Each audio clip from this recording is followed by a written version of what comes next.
Next question में आपके कुछ प्रूफ्स हैं, थ्योरम्स टाइप क्वेश्चन है, यानी आपने कुछ रिजल्ट्स हैं जिन्हें प्रूव करना है।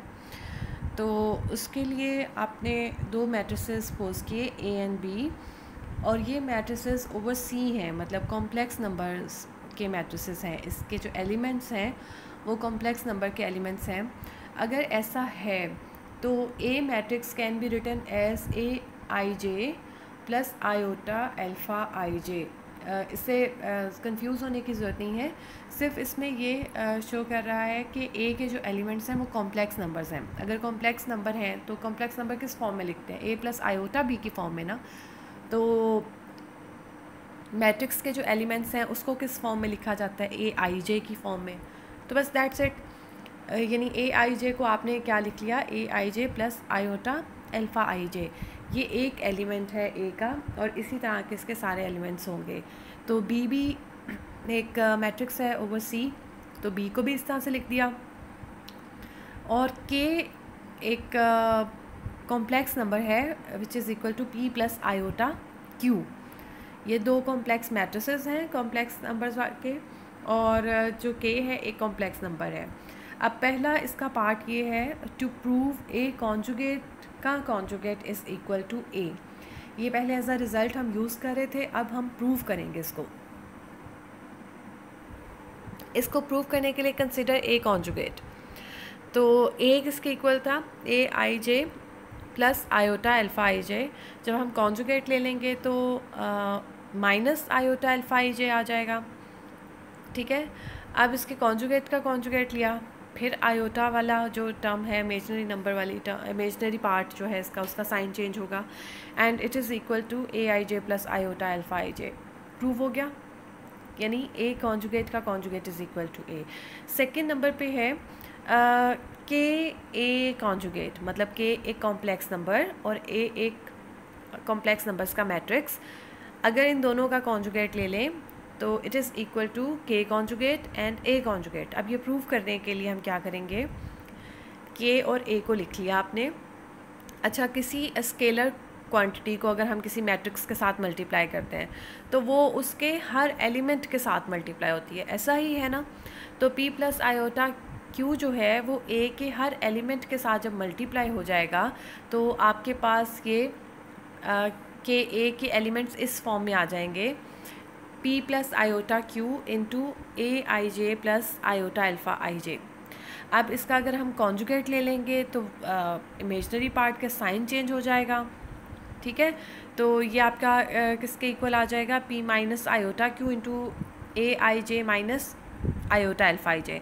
और क्योंकि p माइनस आयोटा q हर एक के साथ मल्टीप्लाई हो रहा है तो इसको कॉमन ले सकते हैं हम। जब हम कॉमन ले लेंगे तो ये आपका रिज़ल्ट जो है वो प्रूव हो गया कि ए कॉन्जुगेट, मतलब इनकी प्रोडक्ट लेने के बाद कॉन्जुगेट लें या इनके अलग अलग कॉन्जुगेट लेके प्रोडक्ट लें, आपका रिज़ल्ट सेम ही आएगा।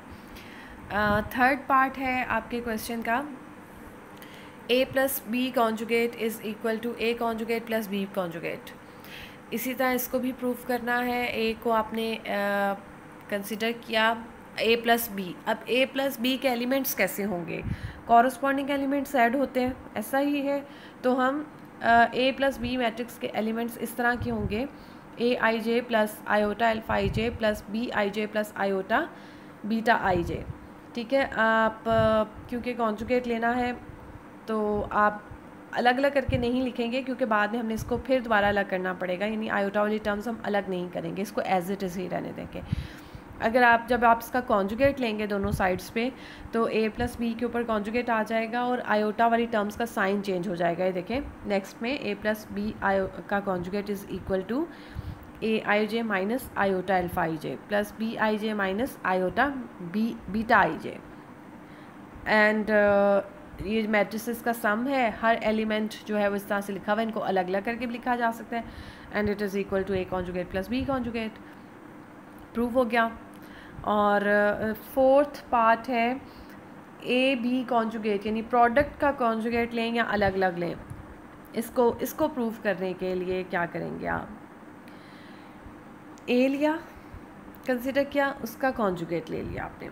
ए कॉन्जुगेट का ट्रांसपोज ले लिया, सही, सॉरी अभी हम ना प्रूव करें ए कॉन्जुगेट का transpose is equal to A transpose का कॉन्जुगेट। मतलब अभी ये भी हम एज अ रिज़ल्ट यूज़ कर रहे थे कि कॉन्जुगेट और ट्रांसपोज ऊपर नीचे हो सकते हैं, यानी ऑर्डर इनका चेंज हो सकता है, तो इससे कोई फ़र्क नहीं पड़ेगा। और अब ये प्रूव भी कर रहे हैं इस चीज़ को। ए आपने मैट्रिक्स का ले लिया, ए मैट्रिक्स कंसिडर किया, उसका कॉन्जुगेट लिया, कॉन्जुगेट लेके क्या हुआ, आयोटा वाली टर्म्स जो है वो चेंज, इसका साइन चेंज हो गया। आपने जब ट्रांसपोज लिया तो ऑर्डर ऑफ एलिमेंट चेंज होता है, याद है ना, ट्रांसपोज लेते हुए ऑर्डर ऑफ एलिमेंट चेंज होता है। जो ए आई जे है वो क्या बन जाएगा, ए जे आई माइनस आयोटा एल्फ़ा जे आई। तो नाउ ए ट्रांसपोज, अब ये 1 ले लिया और सेकंड जो लेफ़्ट हैंड साइड है और राइट हैंड साइड है उसको अलग अलग आप सॉल्व करें और फिर वो दोनों का इक्वल आंसर आएगा तो आपका थ्योरम प्रूव हो जाएगा। Now A transpose, taking A transpose on both sides, transpose लेने से ऑर्डर चेंज हुआ, taking conjugate on both sides sign change हुआ, और ये आपका बाय 1 and 2 प्रूव हो गया कि ए कॉन्जुगेट का transpose is equal to A transpose का कॉन्जुगेट, राइट।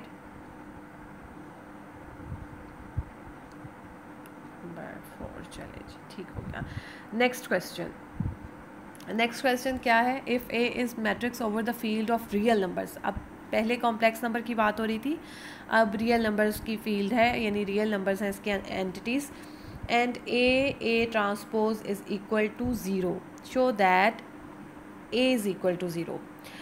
अभी ये क्वेश्चन आपने किया था कि इफ़ कोई भी स्क्वायर मैट्रिक्स है ए, तो ए इंटू ए ट्रांसपोज उसका सिमेट्रिक मैट्रिक्स होगा। अब उसी के लिए आपका मतलब ए ट्रांसपोज यानी उनकी प्रोडक्ट के लिए एक क्वेश्चन है कि अगर उन दोनों की प्रोडक्ट जो है वो 0 आती है, then A is equal to 0, यानी ए ही एक ज़ीरो मैट्रिक्स। अब ये जो ज़ीरो है इसका मतलब ज़ीरो नंबर नहीं है, ये ज़ीरो मैट्रिक्स है, यानी इसके सारे एलिमेंट 0 0 हैं। तो सॉल्यूशन इसका ए is equal to A I j. अब ये रियल नंबर्स का है तो इसलिए सिर्फ ए आई जे इसके एलिमेंट्स होंगे। ए ट्रांसपोज लिया, ए जे आई हो गया, given that A into A transpose is equal to 0। Now ith row of A is, A की ith रो क्या है, ए आई 1, ए आई 2, ए आई 3, ठीक है। jth column of A transpose ये आ गया। Element of A into A transpose का element क्या होता है, ए की रो जे के कॉलम के साथ मल्टीप्लाई होती है, राइट। ए की रो, अब ए की ith रो को जे ए ट्रांसपोज के जेथ कॉलम के साथ आपने मल्टीप्लाई किया तो एक आई जेथ एलिमेंट आपका ऐसा बना, A I 1 A J 1 plus A I 2 A J 2 so on A I N plus A I N A J N. तो ये एक एलिमेंट है ए ट्रांसपोज का, और ये कौन सा एलिमेंट है, आई जेथ। ए की ith रो को ए ट्रांसपोज के जेथ कॉलम से मल्टीप्लाई करके प्रोडक्ट जो लेते हैं मल्टीप्लिकेशन इन मैट्रिसेस, आप इसी तरह एलिमेंट्स लिखते हैं, सिर्फ यहाँ पर नंबर्स की बजाय ए आई जे की फॉर्म में एलिमेंट्स हैं, ठीक है। तो ये आपका एक एलिमेंट आ गया ए ट्रांसपोज का। अब क्योंकि ए ट्रांसपोज क्या है, now I and ith element of A transpose, ठीक है। आई जेथ एलिमेंट तो आपने यहाँ पे लिख लिया, जो आई और ith element of A transpose क्या होगा, ए आई 1 का स्क्वायर प्लस ए आई 2 का स्क्वायर, क्योंकि देखें एक एलिमेंट, एक मैट्रिक्स आपका ए और दूसरा उसी का क्या है, ट्रांसपोज है, यानी पहले की रो जब दूसरे के कॉलम ith रो जब जेथ कॉलम से मल्टीप्लाई होगी तो एक्चुअली वो जेथ रो ही होगी ना, ith रो जेथ रो से मल्टीप्लाई होगी, ऐसा ही है ना, क्योंकि ट्रांसपोज है। तो अगर हम ith रो को ith कॉलम से मल्टीप्लाई कर देंगे तो कैसा एलिमेंट हमारे पास आएगा, ए आई 1 का स्क्वायर प्लस ए आई 2 का स्क्वायर प्लस ए आई 3 का स्क्वायर, राइट। तो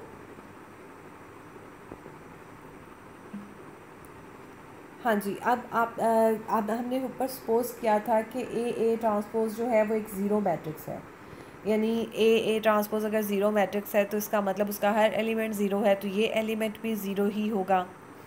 तो अगर ये एलिमेंट ज़ीरो है, अब आप देखें स्क्वायर का सम ज़ीरो है, स्क्वायर्स है, हर एलिमेंट का स्क्वायर है और फिर उसका सम, यानी इसमें कोई नेगेटिव नंबर तो होगा नहीं। तो इसका मतलब ये हर नंबर ही ज़ीरो होगा, तभी उसका सम भी ज़ीरो होगा, ठीक है ना। तो इसका मतलब AI1 is equal to zero, AI2 is and so on, सारे एलिमेंट ज़ीरो हो गए। अगर इसी तरह आप और रोज़ भी लेते जाएंगे, उनको भी आपको सारे एलिमेंट ज़ीरो आ जाएंगे। इसका क्या मतलब हुआ कि ए पूरे का पूरा मैट्रिक्स ही ज़ीरो है।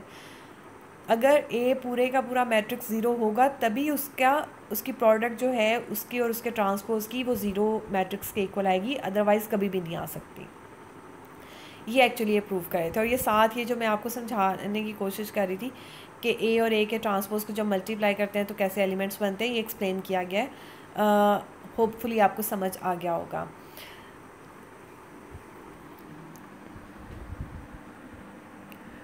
जी, ये एक्चुअली आपका आज का लेक्चर इतना ही, टाइम ख़त्म हो गया है। नेक्स्ट लेक्चर में इस एक्सरसाइज के 2 क्वेश्चंस रह गए हैं और इसके अलावा एक न्यू है सॉल्व करने के लिए मैट्रिसेस को, पार्टीशनिंग ऑफ मैट्रिसेस, नया टॉपिक, वो भी नेक्स्ट लेक्चर में इंशाल्लाह उसको एक्सप्लेन करेंगे। और प्रैक्टिस ज़रूर कीजिएगा। आपको ये वाले क्वेश्चंस इसलिए करा रही हूँ कि ऑलरेडी आप लोगों के पास हैं और आपको प्रैक्टिस करनी आसान लगेगी।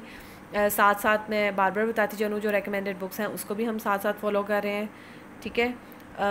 नेक्स्ट लेक्चर में जो पार्टीशनिंग है मैं उनमें से किसी एक बुक से करवाऊँगी। आप के पास कोई भी बुक है आप उसको फॉलो कर सकते हैं।